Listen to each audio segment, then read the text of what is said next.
שלום לכם מכלכליסט TV. אנחנו נמצאים במשרדי חברת Teammate, המיזם החדש של נדב צפריר, מפקד 8200 לשעבר, להקמת חברות סטארט-אפ בתחום הסייבר. אנחנו מראיינים היום את קיט אלכסנדר, ראש ה-Nsa לשעבר, שידבר איתנו על תחומים של הגנה על הפרטיות, תחומי האקינג ותחומי סייבר חדשים. What do you think about Israel's cyber technology? I think your technology and your people are superb in this area. You know, I've dealt a long time with many of your folks here. And the folks at Teammate and elsewhere, you have some great people in this technology, from the folks that work Checkpoint all the way to where you are today. Israel's got great technology and great people working in this area.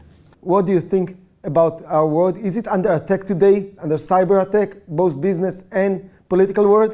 Well, I think the business community, when you look at Target, Home Depot, eBay, the theft of intellectual property that's been going on, the theft of our customers' data that's going on, we see incredible risks in cybersecurity.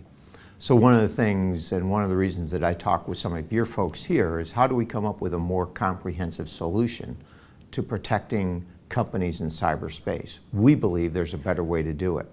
Taking experiences and things that we learned from working in the government, there are opportunities now to do this in commercial sector with a more comprehensive approach. Bring companies, allies together, come up with a better solution. That's what we're trying to do. I think countries are going to have to work together to solve cyber.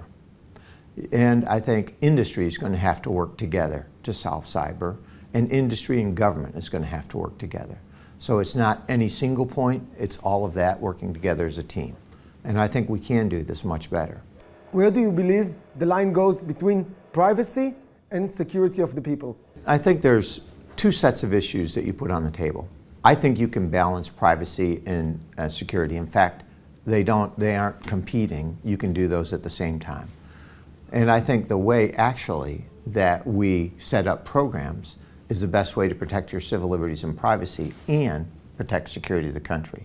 And that's where courts and other things can come in. We just don't do a good job of explaining it. But it goes another step.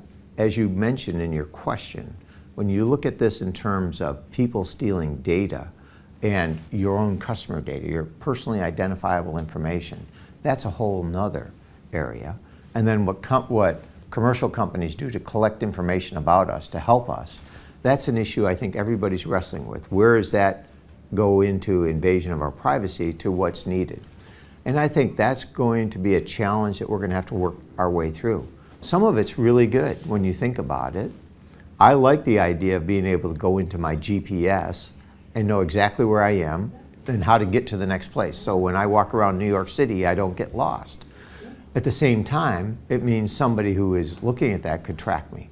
So I think these things have to be balanced, and I think that's where the cybersecurity community can really come in and play. Help protect the data, and yet help us do things that we really want to do with that information. I think you're going to see both of those grow.